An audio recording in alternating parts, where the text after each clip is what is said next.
अजीब गीत की धुन से आकर्षित होकर गोंगदान जल्दी से गड्ढे में झांकने लगा। एक नौकरानी गा रही थी और झूले गाड़ी के साथ खेल रही थी। उसे वह घबराई नहीं और बड़े सफेद दांत दिखाकर मुस्कुराई। अरे बाप रे, कुत्ते का बच्चा इस दृश्य को कहाँ देख? बच्चे को इतना डर गया कि वह दौड़ पड़ा। उसे लगा कि यह सिर्फ इत्तेफाक था, मगर रात होते ही जैसे ही वह नहा चुका था, बहुत सारे प्लेट्स के गिरने और टकराने की आवाज सुनी। उसने उत्सुकतावश बाहर जाकर देखा तो पाया कि वह नौकरानी किसी बग की तरह दरवाजे और उसका चेहरा कुछ दर्दनाक लग रहा था। वह सोच ही रहा था कि मदद करनी चाहिए। इतने में उसने देखा कि नौकरानी बिना किसी परेशानी के प्लेट्स लेकर बाहर आ गई। वैसे भी घोड़े पर देखा, हमें भी नहीं पता अभी अभी क्या हुआ था, बस मैंने देखा मेरे फैन भाई कॉरिडोर में लाइक और सेव कर रहे थे।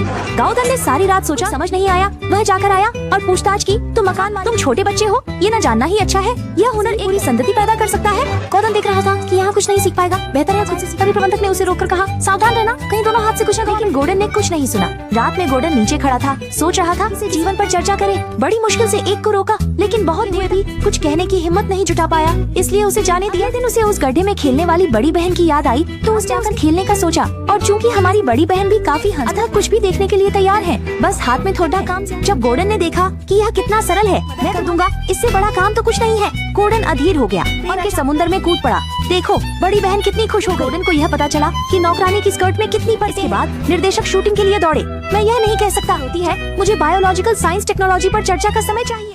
हम तय करेंगे। हाँ।